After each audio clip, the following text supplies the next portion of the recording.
어느 한적한 시골 마을에 철수라는 소년이 살고 있었다. 철수는 도시에서 전학 온 지 얼마 되지 않은 소년으로 새 학교와 새로운 친구들에게 적응하는 중이었다. 하지만 마을에 적응하는 것보다 더 큰 문제가 있었다. 그 마을에는 오랫동안 내려오는 끔찍한 전설이 있었다. 전설에 따르면 마을 외곽에 있는 오래된 숲속에는 파란 여인이라는 유령이 나타난다고 했다. 이 여인은 파란 옷을 입고 있으며 오랜 세월 동안 그곳을 떠돌고 있다는 이야기가 전해졌다. 파란 여인이 나타나는 날에는 늘 비가 내리며 그녀와 눈이 마주치는 사람은 무조건 사라져버린다는 소문이었다. 마을 사람들은 이 전설을 무척 두려워하며 가능한 한 숲 근처에 가지 않으려고 했다. 하지만 호기심 많은 철수는 이 이야기에 늘 끌려다니곤 했다. 그는 어렸을 때부터 이상한 이야기와 미스터리를 좋아했고 오히려 그런 전설을 모험과 도전으로 받아들였다. 그래서 어느 날 철수는 친구 몇 명과 함께 그 숲에 가보기로 결심했다. 일요일 오후 하늘이 흐리고 불길한 느낌을 주던 날이었다. 철수와 친구들은 조심스럽게 숲으로 향했다. 숲 입구에 도착했을 땐 이미 작은 빗방울이 떨어지고 있었다. 그럼에도 불구하고 철수는 이를 버리기로 했다. 설마 진짜 유령이 있겠어? 그는 웃으며 말했다. 숲 안으로 들어가자 점점 어둡고 습기가 차올랐다. 철수와 친구들은 서로 용기를 북돋우며 깊숙이 들어갔다. 시간이 지나자 점점 긴장감이 감돌았고 아이들은 말수가 적어지기 시작했다. 그때였다. 무언가가 옆에서 바스락거리는 소리가 들렸다. 저게 뭐지? 친구 중 한 명이 작은 소리로 물었다. 모두가 그 소리가 나는 쪽을 바라보았고 숲속에서 아주 희미한 파란빛이 보였다. 철수는 심장이 빠르게 뛰기 시작했다. 그 이야기가 떠올랐다. 정말로 파란 여인이 있는 것일까? 하지만 그럴 리 없다고 믿으며 그는 더 가까이 다가갔다. 파란빛은 점점 강해졌고 그로 인해 윤곽이 뚜렷하게 드러나기 시작했다. 거기에는 길고 검은 머리를 가진 여인이 서 있었다. 그녀는 흐르는 듯한 파란 드레스를 입고 있었다. 철수와 친구들은 얼어붙은 듯 그 자리에 서 있었다. 그 순간 여인의 얼굴이 천천히 드러났다. 창백하고도 무표정한 얼굴이었지만 눈은 깊은 어둠으로 가득 차 있었다. 갑자기 여인의 시선이 철수와 눈이 마주쳤다. 철수는 몸이 움직여지지 않았다. 심장은 찢어질 듯 빠르게 뛰었고 공포가 그를 감쌌다. 그 순간 주변이 갑자기 조용해졌다. 바람 소리도 친구들의 숨소리도 들리지 않았다. 그리고는 곧바로 그녀가 입을 열어 무언가를 중얼거리기 시작했다. 알 수 없는 외계의 언어처럼 들렸지만 그것은 분명히 철수를 향한 것이었다. 갑작스럽게 큰 번개가 숲을 가르며 내리쳤고 철수는 그 자리에서 깨어났다. 주위가 다시 소란스러워졌고 친구들은 그를 부르며 흔들었다. 철수, 정신 차려. 친구들의 외침에 그는 정신이 돌아왔다. 다행히 그들은 모두 무사히 숲을 빠져나올 수 있었다. 하지만 철수는 그날 이후로 이상한 일들을 겪기 시작했다. 매일 밤 꿈속에서 파란 여인이 나타났고 중얼거리는 소리가 계속 그의 귀에 맴돌았다. 결국 철수는 부모님께 모든 것을 말했지만 그 이야기를 믿어주는 이는 아무도 없었다. 시간이 지나면서 철수는 점점 더 외롭고 고립된 삶을 살게 되었다. 그 숲에서의 사건 이후로 그는 마치 무언가에 사로잡힌 듯한 느낌을 받았다. 그리고 철수가 사라진 그날도 비가 내리고 있었다. 사람들은 모두 그 전설을 떠올렸고 그날 이후로 아무도 다시는 그 숲에 발을 들이지 않았다. 두 번째 이야기. 어느 날 회사에서 늦게까지 야근을 하게 된 주인공은 밤 11시가 넘어서야 사무실을 나설 수 있었다. 밖은 이미 어두웠고 거리에는 가로등만이 희미하게 빛을 내뿜고 있었다. 피곤한 몸을 이끌고 집으로 가기 위해 지하철역으로 향했다. 지하철역은 평소와 다르게 유난히 한산했다. 몇몇 사람들이 플랫폼에 앉아 있을 뿐 대체로 조용했다. 플랫폼에 도착하자마자 지하철이 들어왔고 그는 가장 가까운 칸에 올라탔다. 열차 안은 이상하게도 아무도 없었다. 불길한 느낌이 들기도 했지만 주인공은 이를 대수롭지 않게 넘기고 지하철 좌석에 몸을 기댔다. 피로가 몰려오며 서서히 잠이 들었다. 그런데 잠결에 갑자기 찬바람이 불며 누군가의 시선이 느껴졌다. 놀라서 눈을 떠보니 자신 바로 앞자리에 낯선 남자가 앉아 있었다. 그는 어두운 옷을 입고 있었으며 얼굴은 검은 모자와 마스크로 가려져 있었다. 남자의 눈은 주인공을 뚫어지게 바라보고 있었다. 심장이 빠르게 뛰기 시작했지만 주인공은 애써 겁먹지 않으려 했다. 남자가 가만히 앉아 있다가 갑자기 자리에서 일어났다. 그리고는 천천히 주인공 쪽으로 발걸음을 옮겼다. 미묘한 공포가 온몸을 엄습하며 주인공은 자기도 모르게 몸을 약간 뒤로 뺐다. 그리고는 상황에 맞서야 한다는 생각에 다른 칸으로 이동하기 위해 급히 일어섰다. 다른 칸으로 향하는 문을 열고 나서자 바로 뒤에서 문 닫히는 소리가 들렸다.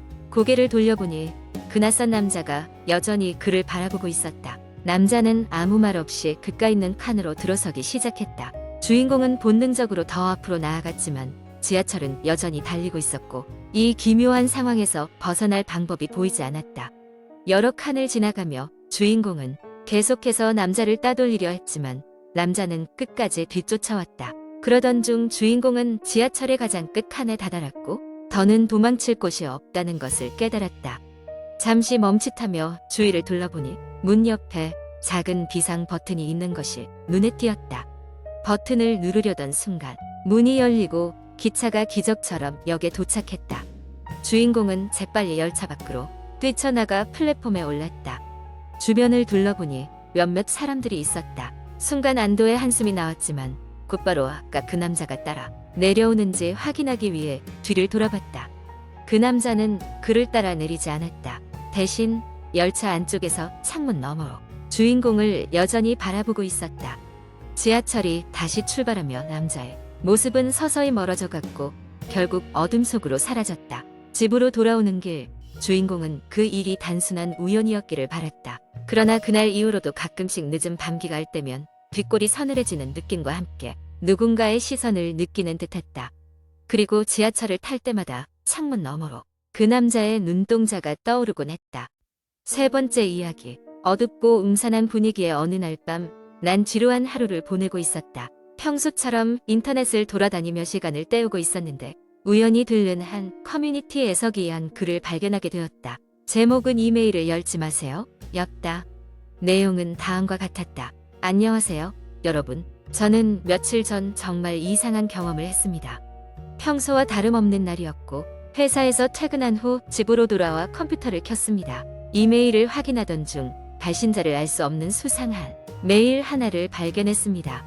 제목은 당신의 시간은 다가오고 있습니다 였습니다. 스팸 메일이라고 생각하고 삭제하려던 찰나 호기심이 생겨 메일을 열게 됐습니다. 메일의 내용은 짤막했습니다. 미안합니다.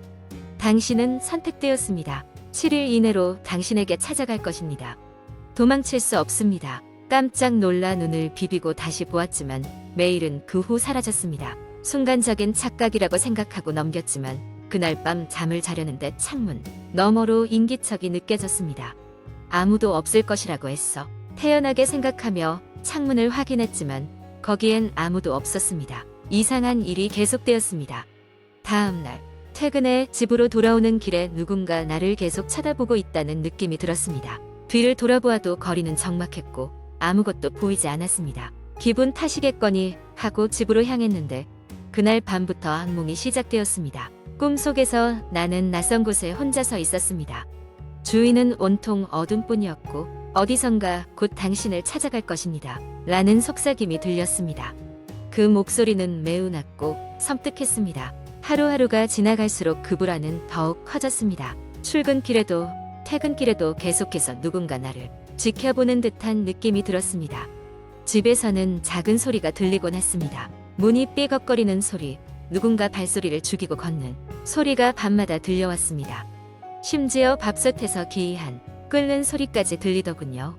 하지만 시계를 보면 항상 새벽 3시였습니다. 결국 나는 견디다 못해 친구에게 이 이야기를 했습니다. 친구는 나를 위로하며 단순한 스트레스일 거라고 했지만 그날 밤 친구로부터 메시지가 왔습니다. 너의 얘기를 듣고 나도 그 꿈을 꿨어. 나도 사흘 후에 그 메일을 받았어. 라고 말입니다. 이제 두려움은 나 혼자만이 것이 아니었음을 알았습니다. 황급히 출근길에 나서며 친구와 연락을 시도했지만 친구는 대답이 없었습니다. 몇 시간 후 회사에서도 연락을 받지 않았다는 소식을 듣게 되었습니다. 결국 난 친구의 집으로 달려갔고 방문을 두드려도 친구는 나오지 않았습니다. 경찰에 신고한 후 경찰과 함께 문을 열었을 때 친구는 그저 잠들어 있는 듯 평화로운 얼굴로 침대에 누워 있었습니다. 하지만 친구는 이미 이 세상 사람이 아니었다는 것을 깨닫는데 오랜 시간이 걸리지 않았습니다. 친구의 손에는 낡은 편지 한 장이 쥐어져 있었습니다. 그들이 결국 찾아왔다는 글귀와 함께 바로 내가 읽었던 그 이메일에 글귀가 적혀 있었습니다. 그 후로 난 더 이상 그 이메일에 대해 말하지 않기로 결심했습니다. 매일 밤 머리맡에는 램프를 켜둔 채 그 목소리가 또 들릴까봐 잠들기 두려워하면서 지내야 했습니다. 그 사건 이후 몇 년이 지나도록 전혀 편히 잠들 수 없었습니다. 인터넷에서 가끔 비슷한 경험을 하는 사람들의 이야기를 듣곤 하는데 그럴 때마다 심장이 멎는 기분이 듭니다. 여러분도 이메일을 받을 때마다 각별히 조심하세요. 그것은 언제든 누구에게나 찾아올 수 있습니다.